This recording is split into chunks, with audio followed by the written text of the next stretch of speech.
do just a brief review and then jump in a couple verses. Verse 7. Do we have that? Therefore give to all what is owed, tax to whom tax, custom to whom custom, fear to whom fear, honor to whom honor. Last week we can kind of conclude it with this verse and a little bit of verse 8. And the idea in the first part is obvious. If you owe somebody some money, you know, that's the tax, and taxes you give to them. Custom to whom custom is probably more the idea of somebody you've promised that you'll take something to end. They said, I'll do this job, you take it to the end. Both words mean to the end, the idea of completing something.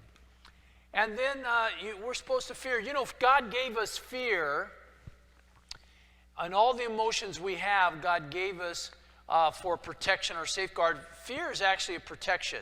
If it gets out of balance, then it's not protection.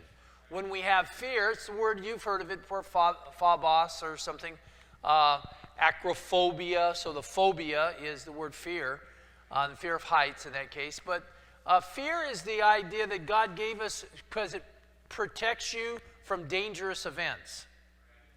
So at least some of the kids, these kids today, they ride their bikes and do flips and motorcycles and trucks now and that.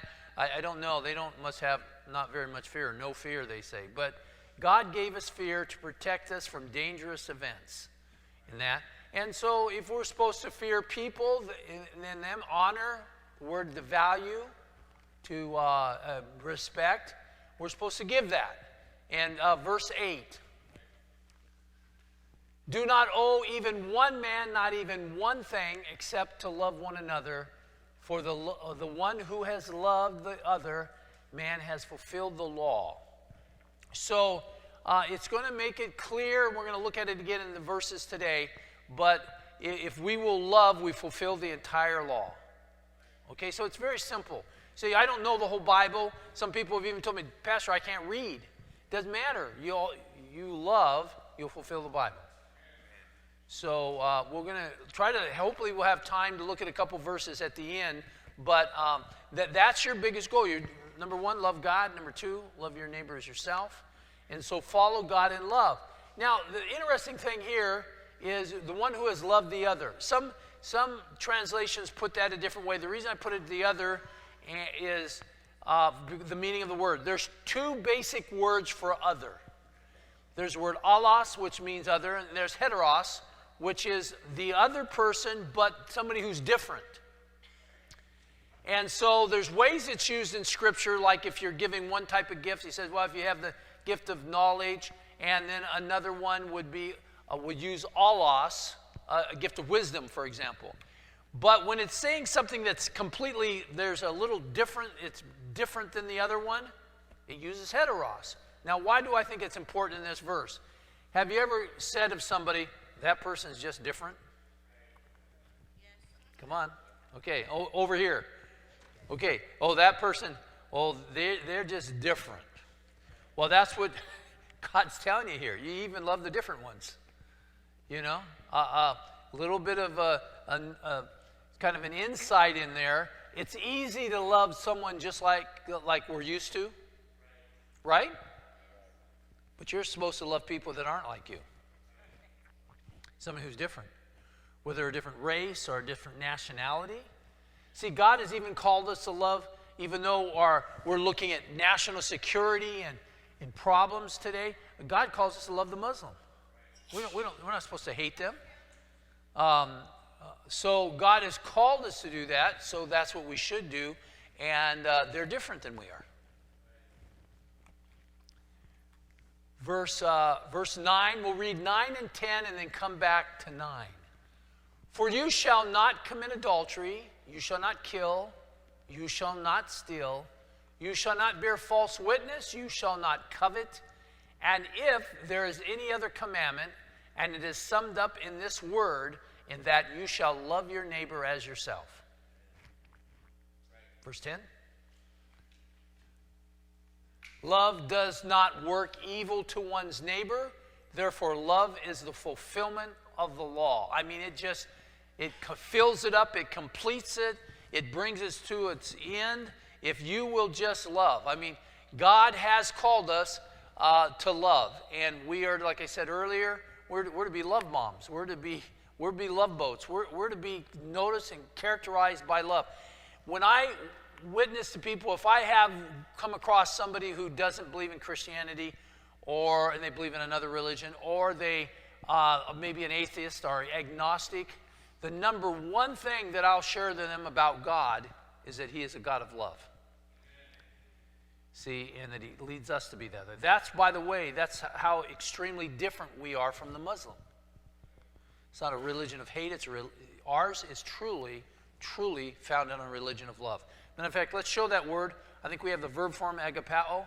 Now understand, just like in English, there's verb forms and noun forms. This is what the verb form looks like, love. But if you were to define love, what would you define it as?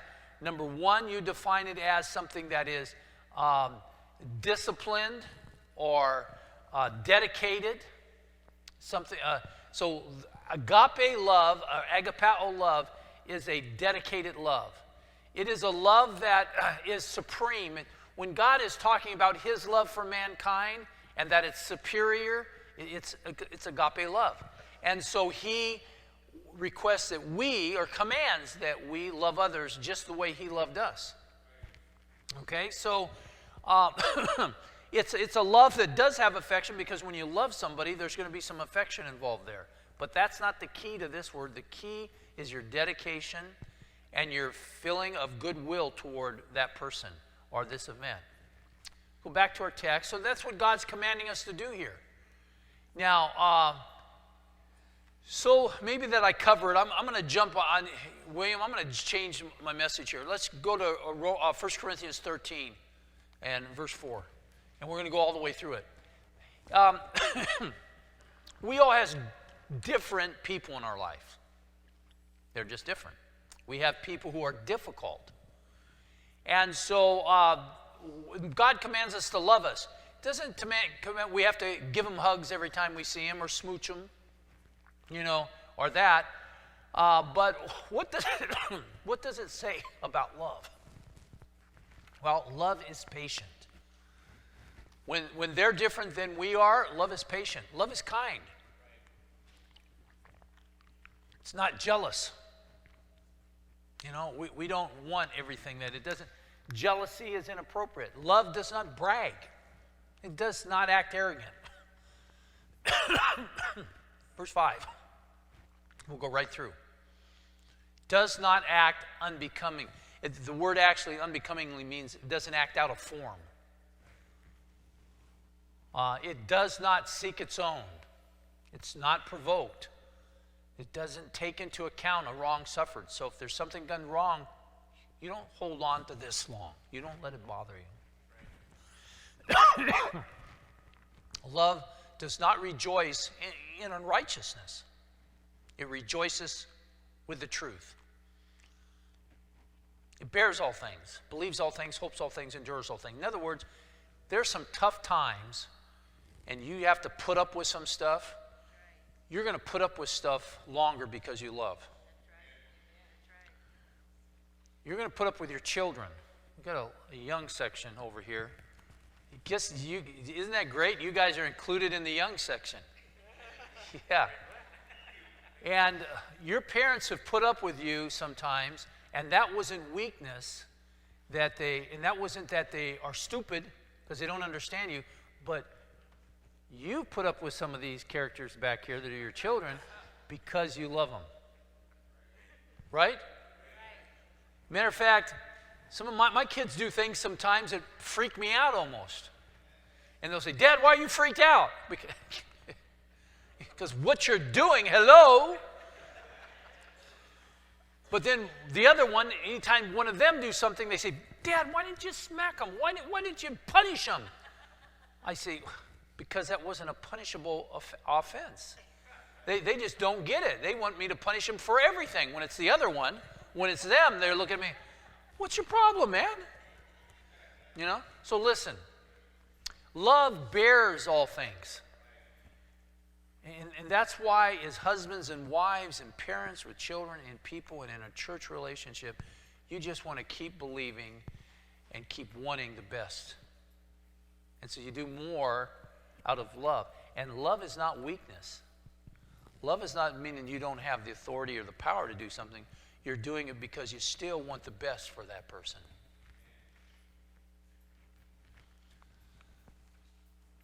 Love never fails. And that's what we wanted to stop right there. Not going into spiritual gifts, but love just never fails. Love never quits. True love just keeps hanging in there. Now, we might not let people run over us, which is a good idea. So if there is a car coming, run. But love still, it doesn't quit on somebody. Love has an open door policy. You know, sometimes you get so mad at somebody, you're just going to close the door. You know what I mean? You say, I'm through with this. Well, God isn't through with you, which is really good news. At least for me it is. So God isn't through with you. He leaves an open door, and love never fails. If you have true agape love, it doesn't fail. It doesn't quit. It doesn't have an end to it. It keeps loving.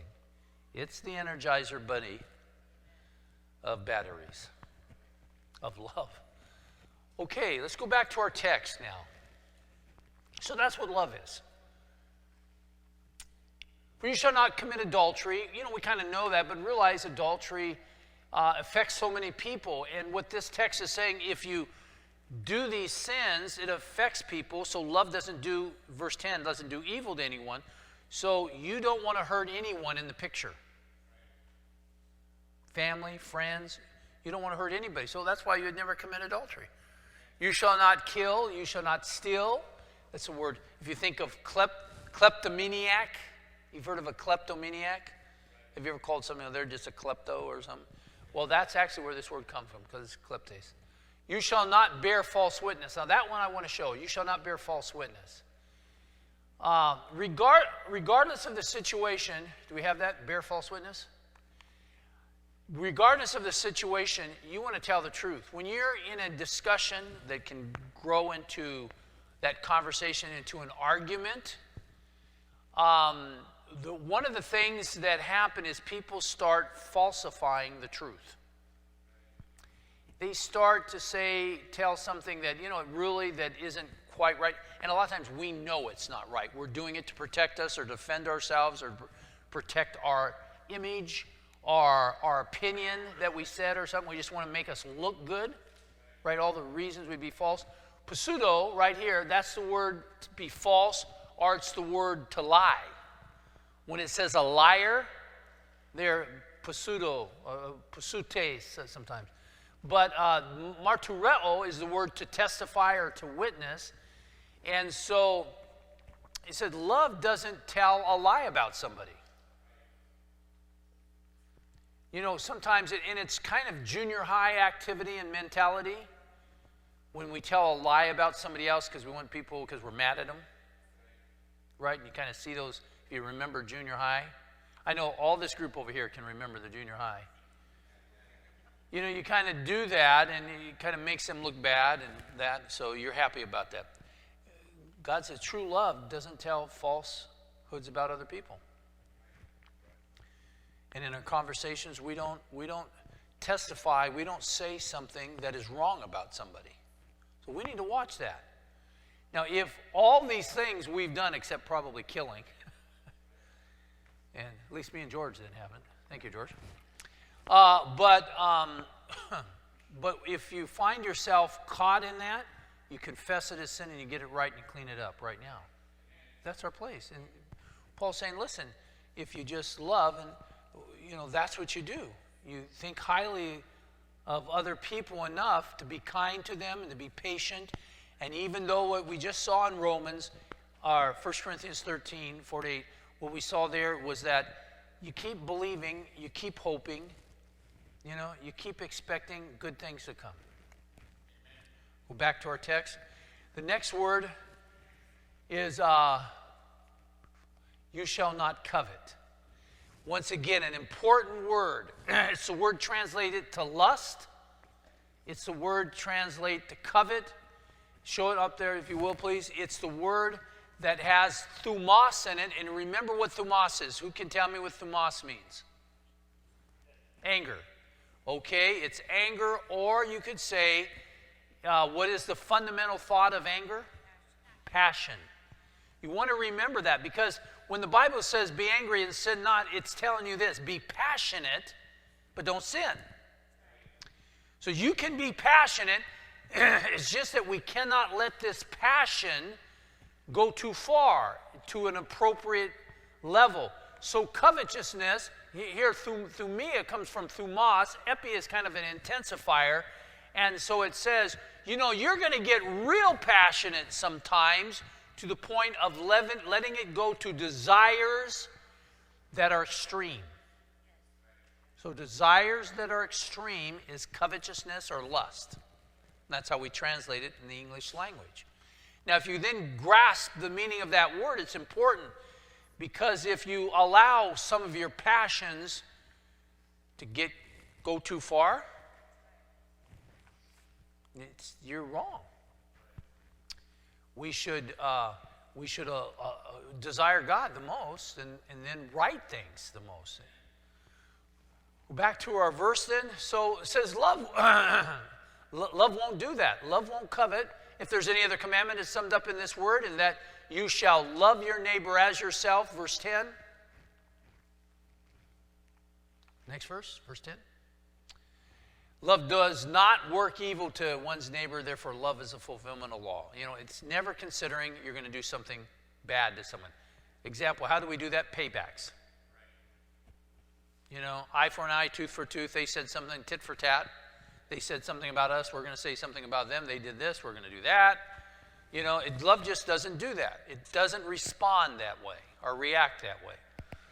So, so today is the day of love, Valentine's Day. And the Bible's telling us we should love one another. So what do people want? I got two questions, and I'm going to ask you to raise your hand, and I'll call on a couple people. What do you do to show somebody that you love them? Hug them. Okay, raise your hand next time, but that was good. Okay. Okay, that's good. This is class. Hugging is appropriate. Okay, yeah. What else? Okay. Pardon me? Time. That's a great answer. I didn't even have that one down. God bless you. Okay, anybody else?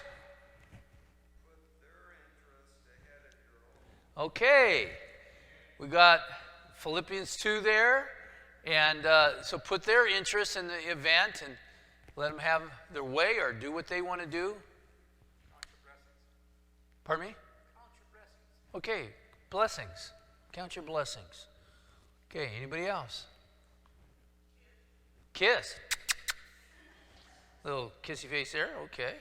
Kiss is always appreciated, at least with the right person. I can't hear you. Be good to them. Okay, because it says be kind. Donna. Help one another, okay? Do you realize 58 times, we're going to probably say this twice a day, 58 times in the New Testament, the reciprocal pronoun one another, that's what that is, says to either love one another, bear one another's burdens, help one another, serve one another. 58 times. A lot of times within the body. Anybody else want to add something to that? Of what we can do? Did you hear what? Patience, okay. Sometimes I don't hear real well, so. Just so you know, I don't hear well anymore. I have a constant ringing in my ears, and so it's like a buzz all the time, just constant buzz. So, anyway. Tell them that you love them. Tell them you love them. Okay, I'm surprised nobody said, like Valentine's, you give them candies, flowers, you know, or something like that. Take them out to dinner or lunch, right? Food. Last time the group mentioned food. Food is good. Okay, now let's change the question around. I want to get you thinking. For you. And so when you raise your hand now, you don't talk about your neighbor or your husband or anybody else. Talk about you. For someone to show you love, what would you want them to do for you? Now that's important because people are different. My son my son was asked one time about, they were given about 5 or 6 words. One of them was love. And the teacher came to me afterward disturbed at my son Jonesy's answer.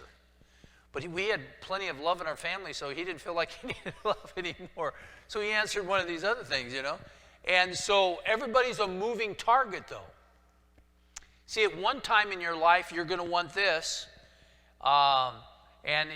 Candy and chocolates are fun when you're dating and that. But listen, when you've had 3 children, you've got 2 in diapers, and 1 running around terrorizing the house, and a 4th one on the way, you need help, right? You would like your husband to come home and you don't give me the chocolates and that. You maybe want that too, but you want, hey, spend some time with the kids, kind of pick up the job, do the dishes I can't get to, right?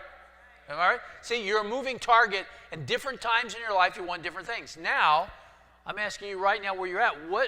Because this is telling us to love our neighbor. And just a little bit of an exercise, start thinking of others. I think, what was that Nate's answer? Yeah, flipping through. Smile. You want to smile? Okay, I'll smile more. Even though Show respect. Okay. Patience. Empathize. That you want them to feel you.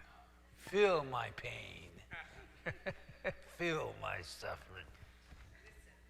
Listen. Oh, okay. Am I supposed to be quiet now? Take time. There it is. Take time.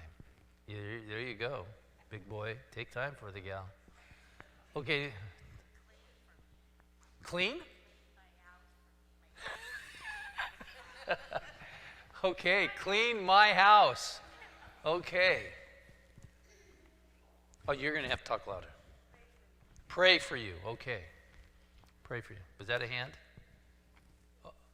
Oh, I thought it was one of those junior high hands.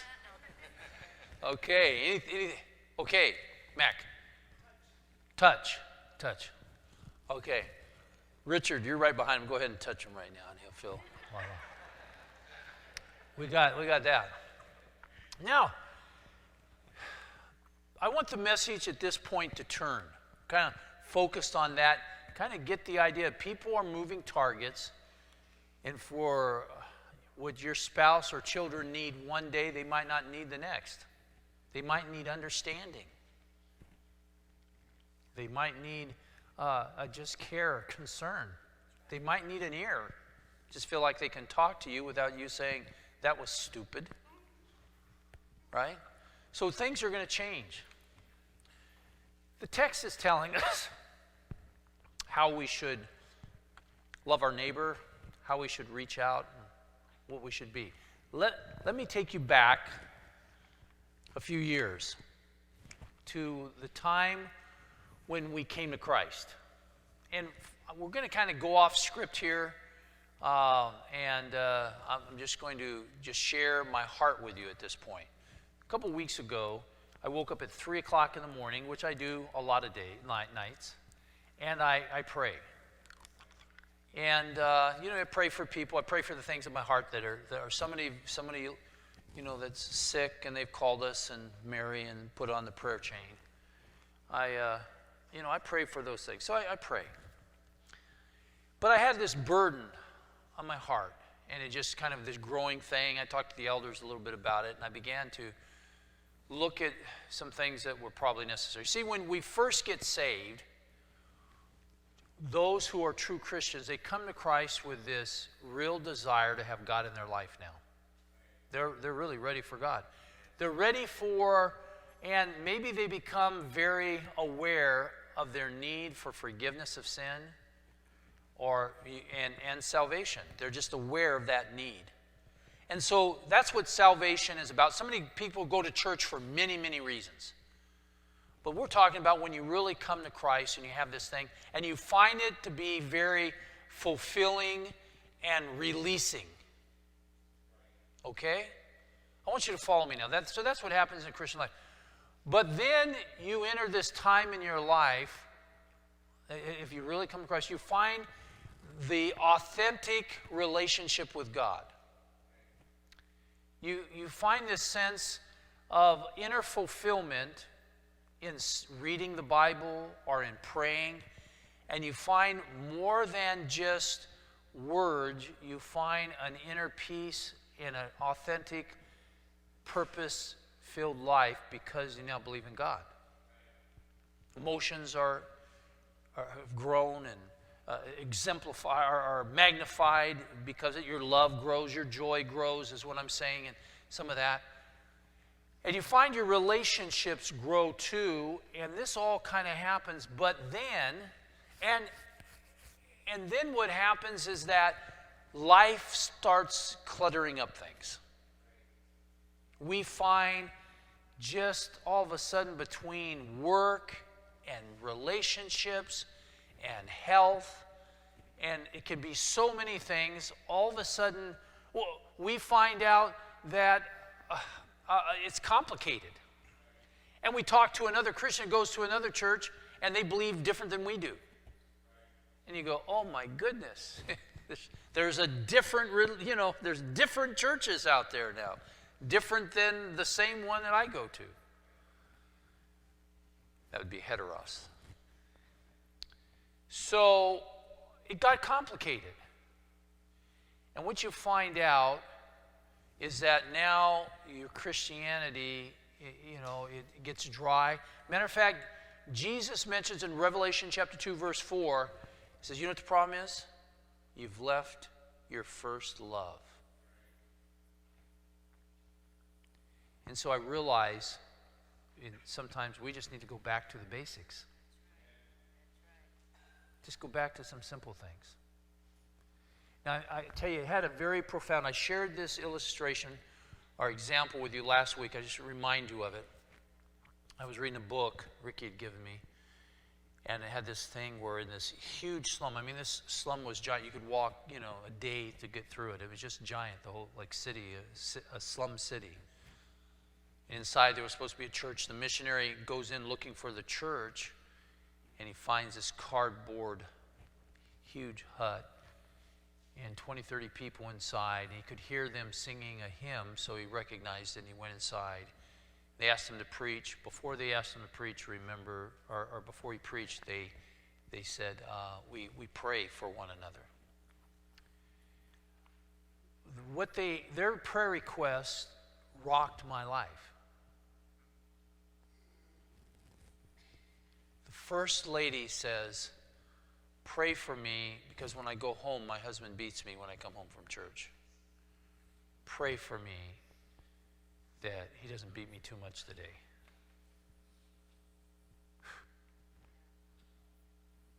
Pray for me, another person says, pray for me, we have absolutely no food.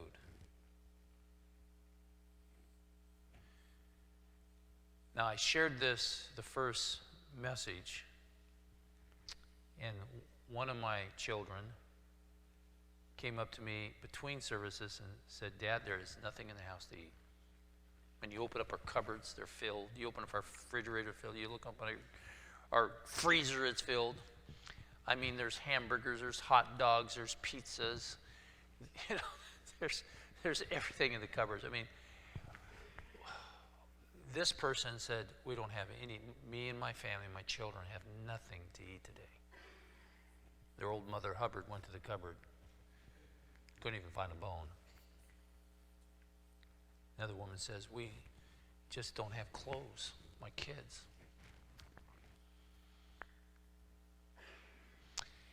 And it made me think instantly, first of all, it brings shame how much we have. We are so affluent. But I thought it made me ashamed of my prayers sometimes. I pray for everybody, I pray for that, and their sickness, or that God will restore their relationship with God. But I'm telling you, I thought, gosh, I'm asking God to solve this problem, how heavy and burden it is in my heart. That's nothing compared with, I go home today and Mary's going to beat me up. Right? That's just nothing. There's no comparison. we're asking God for things that and we're kind of selfish. And this day is about love, and this text is about loving people, that you wouldn't do any evil to them, and that you would truly love your neighbor. So I started thinking about, really, what is that? I said, you know what we need to do is we need to go back to the basics. And I realized a couple weeks ago, I thought, Lord, what would I do if I started a new church?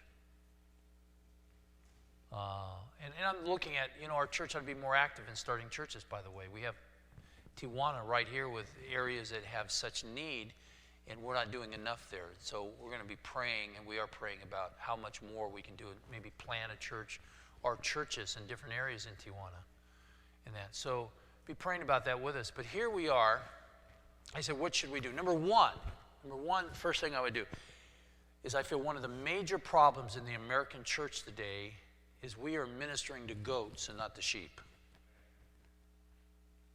What do I mean by that? I think there's so many people who have had somebody tell them, oh yeah, you're in, yeah, you're saved, and yet they haven't really sought their salvation from the Lord. They really haven't put their trust in God. They've trusted in everything else, they do that. But they've had people just, I'm telling you, I've told you this before, but I went to a church, and I've heard them say this, literally, that, okay, you want to be saved today, just stand up, a guy actually said, the guy went and prayed to receive Christ, so he said, just shake my hand. By shaking my hand, you're receiving Christ. And this was an evangelist, well-known evangelist in America. And he said, that's how you win people. You can win. It's so simple. Shake a hand. And so we have all these people in the church, and I had a pastor call me and say, Pastor, I'm having a problem with this. Dave, what would you do? He said, Dave, what would you do in this situation? Well, I said, the guy doesn't sound like he's saved to me. Oh, no, he comes from a family. They're all Christians and that, and everybody's Christian. I said, have you ever talked to him about his salvation? Folks, when the Bible is so clear about some of these issues, we are ministering to goats and not to sheep. The problems a lot of time, in church is that they're not listening to God, and they haven't even come to God. Listen, if we could just bring people to Christ, don't you think Christ is the great physician? Don't you think he's the great shepherd? We're talking about here that, work out your salvation with fear and trembling. You better make sure you're saved. I think so. I think that's number one. And I could go on too long on each one of these points, so let's move on. So I would think we need to make sure, I would need to make sure and have a study. We have a study, and I'm thinking about how do we introduce this to our churches and get more people to make sure and take a time, because Christ will change your life. He is the cure for your problem. If we don't believe that with all our heart, I don't know what we think we're doing here.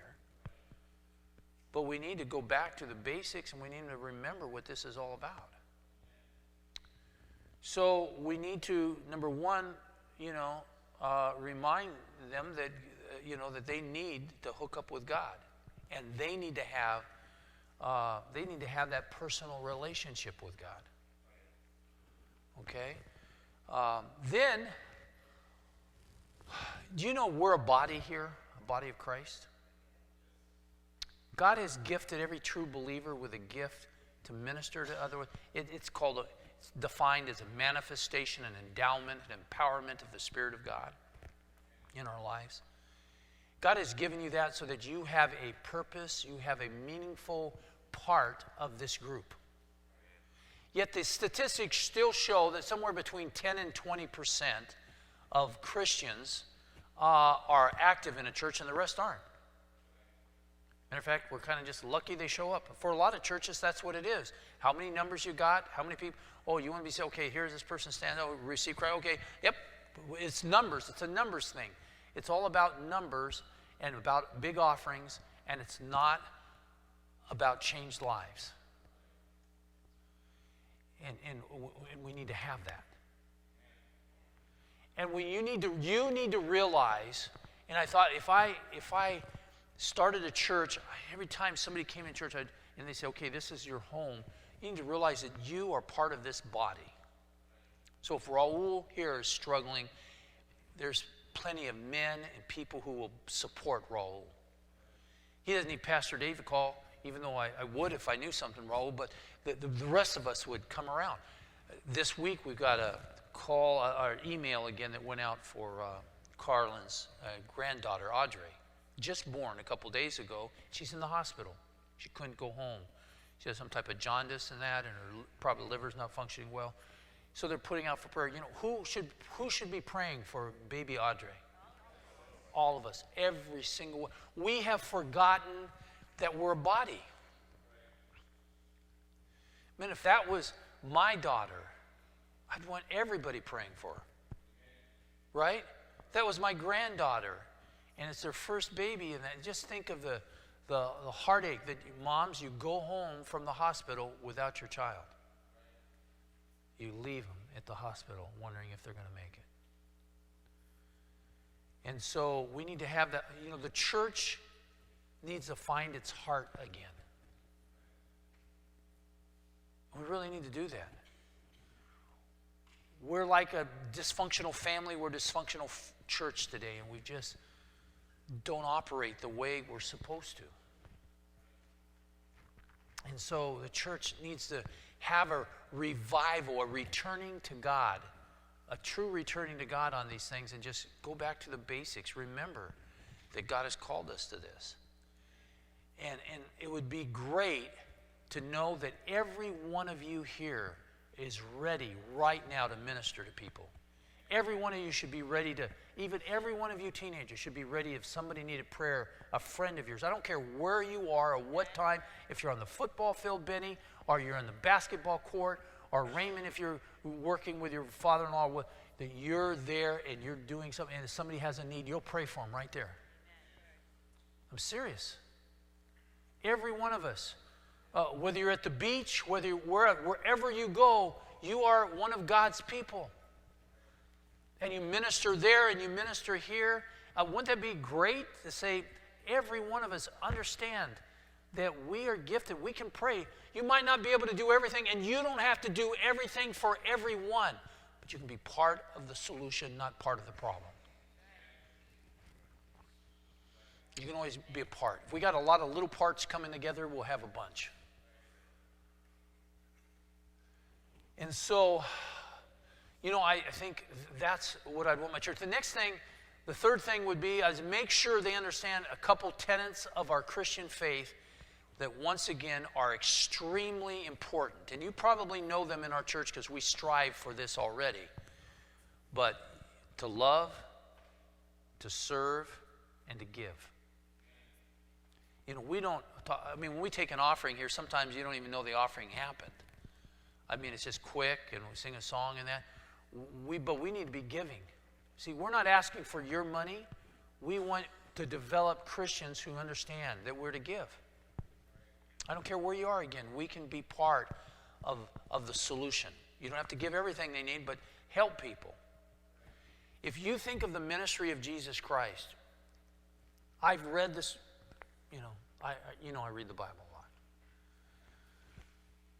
Everywhere Jesus Christ went, he blessed people. That's you. You're to be like him. You're to walk in his steps. I am never and have never been embarrassed by anything that Jesus did. I mean, I've had people and atheists talk about it that.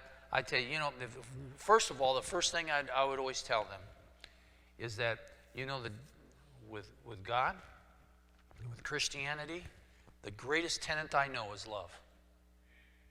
It sets us apart from other religions. I tell you, guaranteed, it sets you apart from the Muslim faith. Our God is love.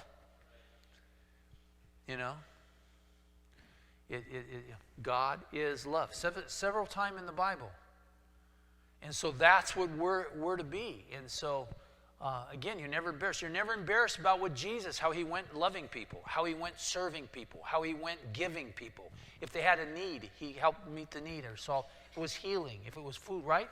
I mean, just think of all the great events of the life of Jesus Christ. And that's what we should be. So we should love. We should give. We should serve. And we should be able to do all these with a smile, with a joy.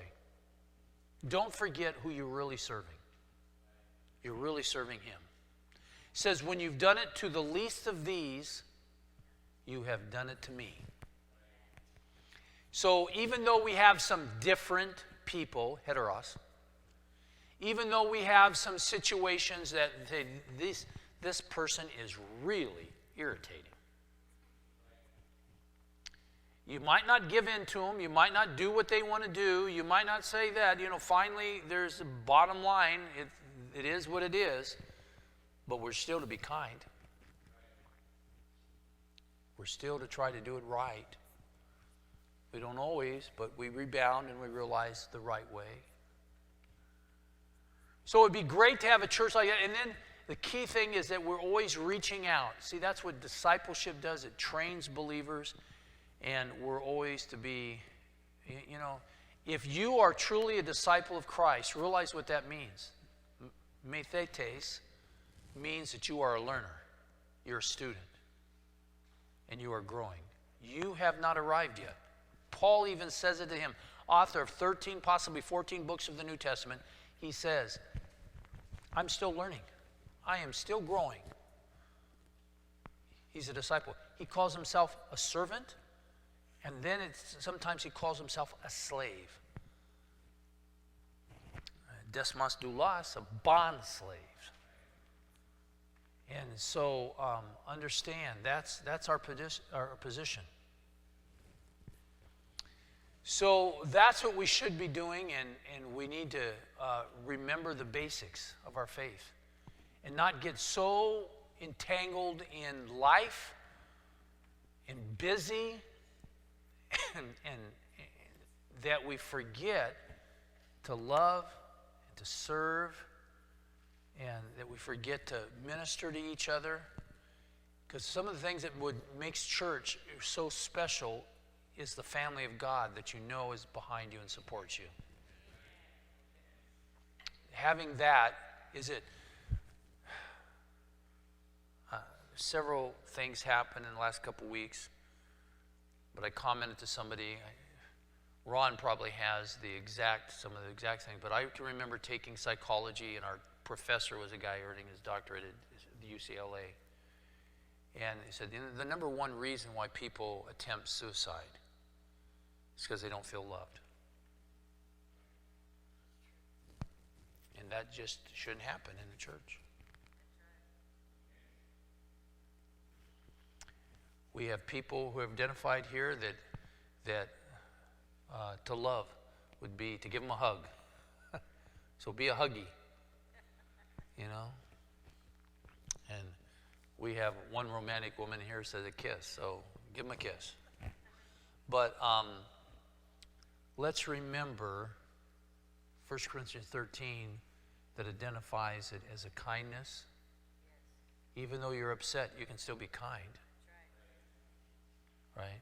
Even though things are not even, you can still be a kind person. Even though things get upside down someplace, you can be patient. You can be patient.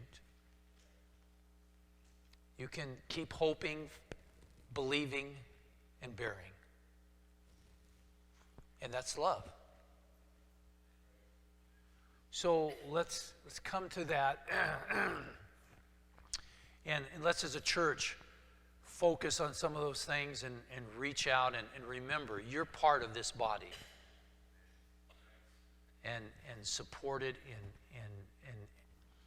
be the one that begins to minister more, pray for more, wherever you go, that there'd be a light of Christ shining in your life so that this world might know that there is a God. I like that phrase. Every now and then something happens. I say it it's kind of a little bit funny, and yet it really touches my heart. And I'll just say, there is a God. There is a God. One of my daughters came up this last week, and she put her arms around me and hugged me. Said, I love you, Dad. And I thought, there is a God. There is a God in the heavens. Father, we come to you in Jesus' name.